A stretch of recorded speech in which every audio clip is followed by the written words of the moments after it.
Good morning, hello mga kaibigan.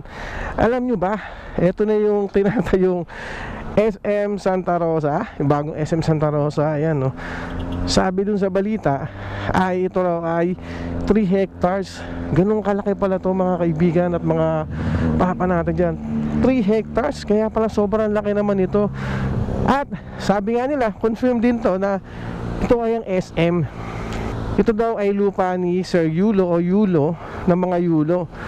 At sabi din na ng mga residente dito ay SM daw talaga ang ginagawa dito. Siyempre big shoutout muna sa mga taga dito, yung mga residente dito. Sila Konsehal Arnel Riosa, Konsehal Luisito Paligpig, tsaka yung Sangguniang Barangay, pati kay kapitan nila. Big shoutout sa inyo. Si Sir Buboy Makawili, big shoutout din sa inyo. Tsaka sa mga staff dito, yan, no? Mga nagba-backhaul ba tawag doon. Yan yung mga yan. Big shoutout sa inyo mga nag-comment nung nakaraang video natin. Big shoutout po sa inyo. Ingat po kayo palagi. And sabi nyo nga 24 hours ang ginagawa nilo dito na pagba-backhaul, paghuhukay, yan, no?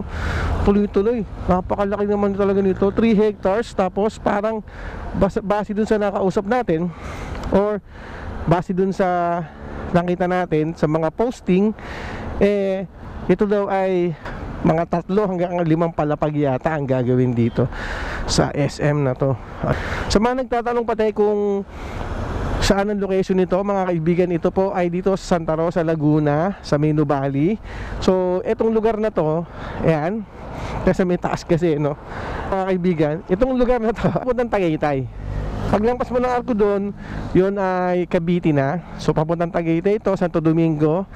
And ito naman yung galing kang sa Nuvali. Tapos yung sa may stoplight na yon o traffic light na yon, ano doon naman yung Calax. Ayan, tignan mo naman kung gaano kalaki talaga itong SM Santa Rosa. Yun, no? So grabe pala yung mga paggagawa nila dito, yun, no? Kaya sa mga taga Laguna, ito na yung isa sa pinakamalaki o pinakamalaki talagang gagawing SM dito sa Laguna. Baka talunin pa o kasi laki ito ng MOA kung 3 hectares.